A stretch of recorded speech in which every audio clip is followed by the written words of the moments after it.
में जा रहे हैं आज लेक्चर नंबर 3 इसका एंगल ऑफ फ्रिक्शन। अब इसमें क्या क्या होता है, किसको एंगल ऑफ फ्रिक्शन बोलते हैं, प्रॉब्लम कैसे कनेक्ट करते हैं इसके, चलो स्टार्ट करते हैं। देखो, अब लास्ट लेक्चर्स में हम लोग ये पढ़ चुके हैं कि हाँ ब्लॉक किसी ऑब्जेक्ट को चलाने के लिए हमें जो फोर्स लगाना पड़ेगा एफ एस मैक्स से ज़्यादा लगाना पड़ेगा। एक बार अगर वो चल गया तो फिर रगड़ने पर जो फोर्स लगेगा वो लगेगा फोर्स ऑफ काइनेटिक फ्रिक्शन। अब जैसे मान लो कि एक ऑब्जेक्ट हमारे पास ग्राउंड के ऊपर रखा हुआ है, तो यहाँ पर हम दो काम करने जा रहे हैं, एक एंगल ऑफ फ्रिक्शन देखेंगे और दूसरा resultant reaction force offered by ground. तो resultant reaction force offered by ground,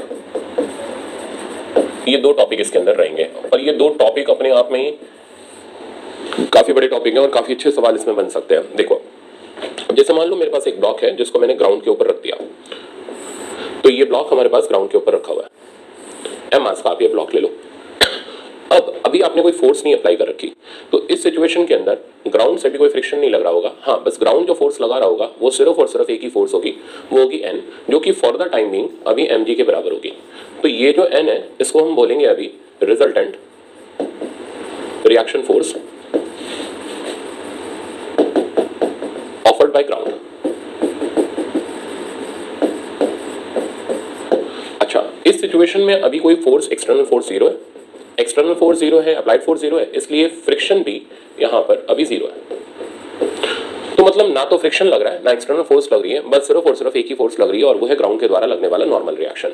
तो ये हो गया सबसे फर्स्ट सिचुएशन जिसके अंदर हमने एक्सटर्नल फोर्स को अभी जीरो कर रखा है और कोई भी फोर्स ग्राउंड के द्वारा सिवाय नॉर्मल रिएक्शन के एग्जर्ट नहीं हो पा रही। अब मैंने क्या किया, मैंने एक एक्सटर्नल फोर्स अप्लाई करी। ये एक्सटर्नल फोर्स मैंने एफ एस मैक्स से कम रखी, बट मैंने जीरो से ज्यादा रखी। मतलब मैंने एक एक्सटर्नल फोर्स लगाई जो कि ब्लॉक को चलाने में कैपेबल नहीं है, हाँ बस इतनी लगाई कि वो external force applied F S max से तो कम है बट जीरो से ज्यादा है। अब इससे क्या होगा, तो जब हम इस ब्लॉक को खींचने के लिए एक एक्सटर्नल फोर्स लगाएंगे, अभी किसी एंगल पर नहीं लगाई, बस सिंपली ऐसे लगाई, ये एक्सटर्नल फोर्स लगाएंगे इस एम मास के ब्लॉक के ऊपर, तो नॉर्मल रिएक्शन तो जैसे लग रहा था वैसे ही लगेगा। अब होगा क्या, ग्राउंड से एक और फोर्स आ जाएगी और उस फोर्स को बोलेंगे हम फोर्स ऑफ स्टैटिक फ्रिक्शन, यानी ग्राउंड इसको रोकने के लिए एक और फोर्स एक्सर्ट करेगा, वो होगा फोर्स ऑफ स्टैटिक फ्रिक्शन। अब ग्राउंड खाली नॉर्मल नहीं लगा रहा, ग्राउंड नॉर्मल के साथ साथ एफ एस भी लगा रहा है, यानी ग्राउंड की अगर हम रिजल्टेंट फोर्स कैलकुलेट करें तो हमें एन और एफ एस का रिजल्टेंट निकालना पड़ेगा। तो पहले इतना अच्छी तरह समझ के चलो, कई बच्चे सिर्फ और सिर्फ नॉर्मली मान के चलते हैं ग्राउंड का रिएक्शन फोर्स है, गलत है। ग्राउंड दोनों फोर्सेस लगा रहा है, अब हमें इसका रिजल्टेंट निकालना पड़ेगा। रिजल्टेंट जो होता है दो चीज का, वो आप अच्छे से जानते हो, दोनों के बीच में होता है और इसको हमने नाम डाल दिया आर। तो where R is resultant reaction force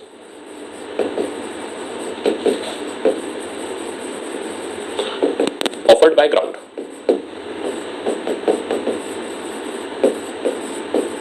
या एक्सर्टेड बाय ग्राउंड।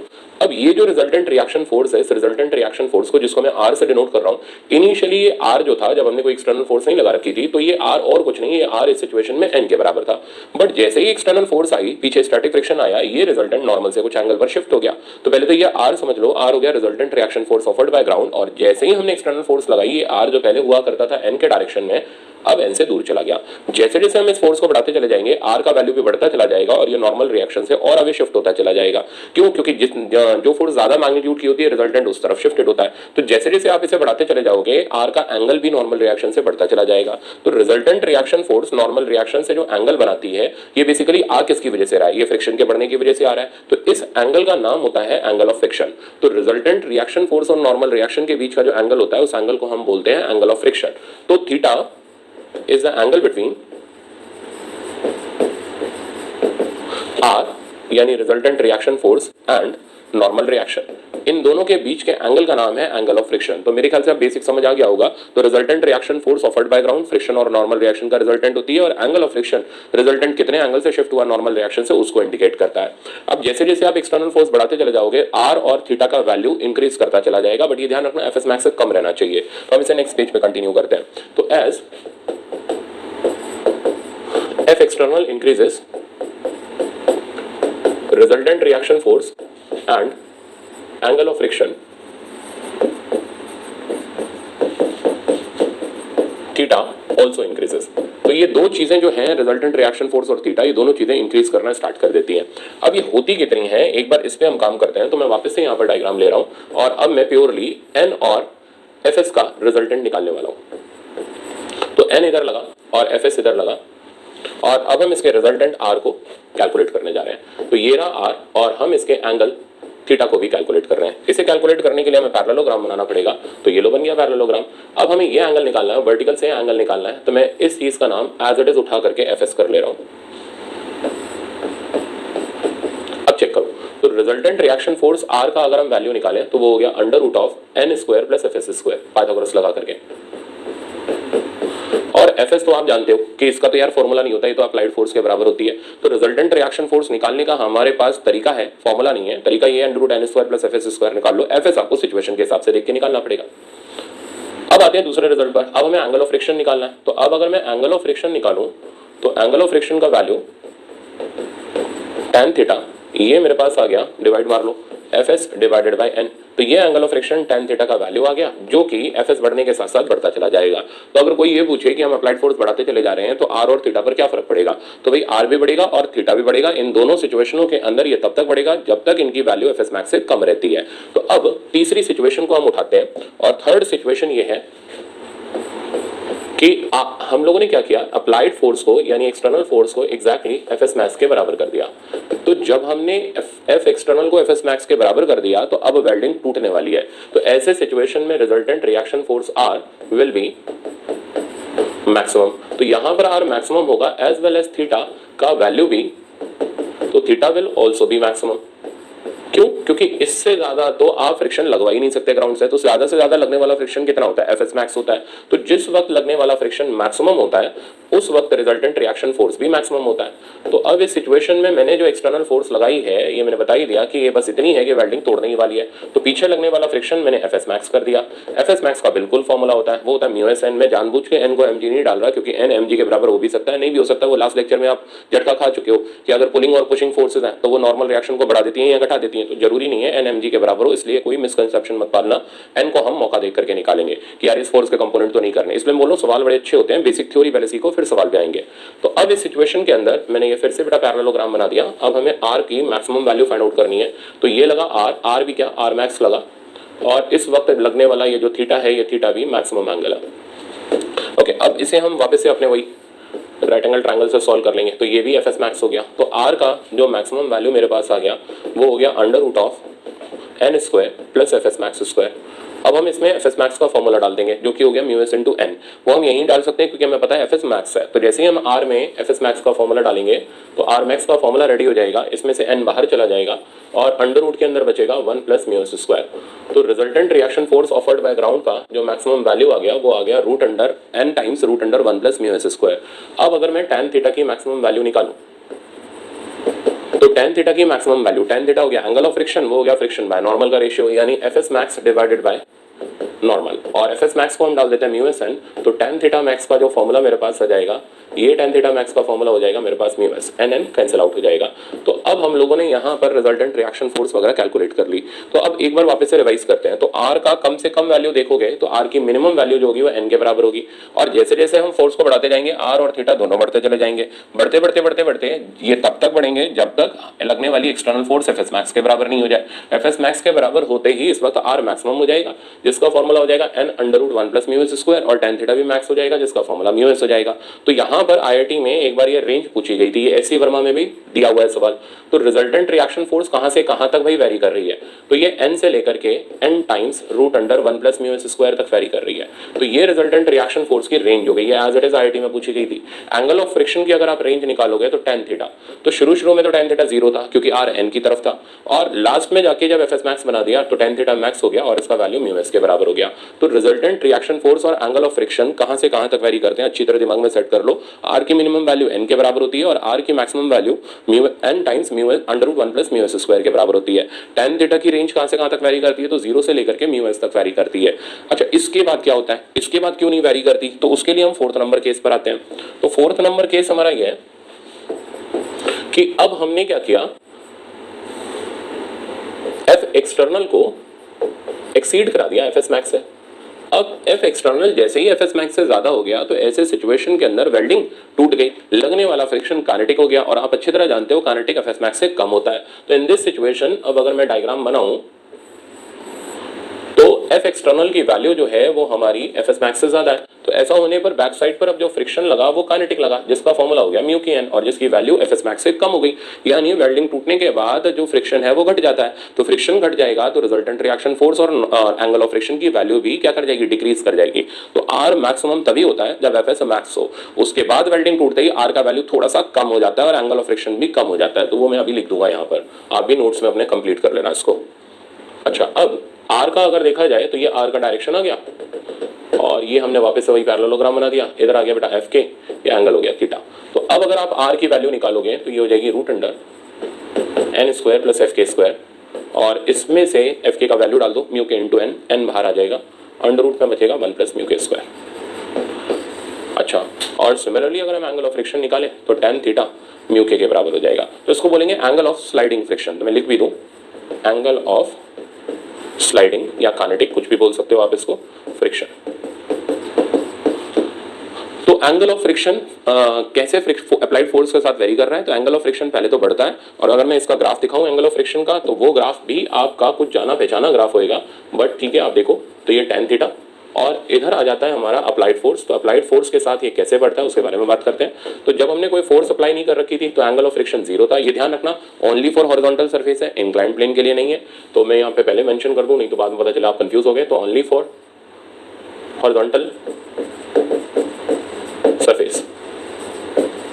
तो जब कोई अप्लाइड फोर्स नहीं है तो उस वक्त tan थीटा की वैल्यू भी 0 है। जैसे जैसे अप्लाइड फोर्स बढ़ती चली जा रही है, स्टैटिक फ्रिक्शन बढ़ता चला जा रहा है, tan थीटा बढ़ता चला जा रहा है।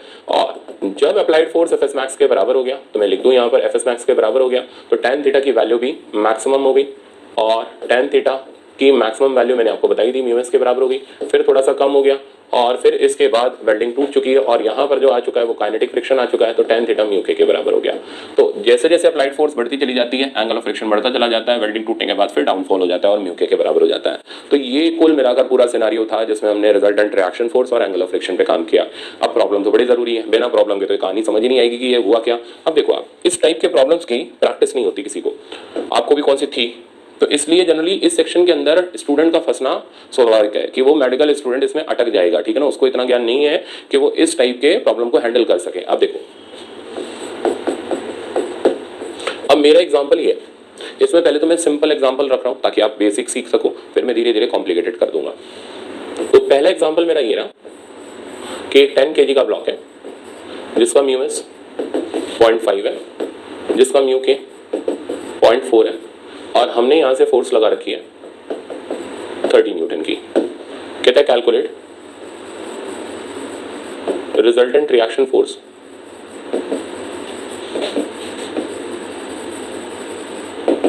Offered by ground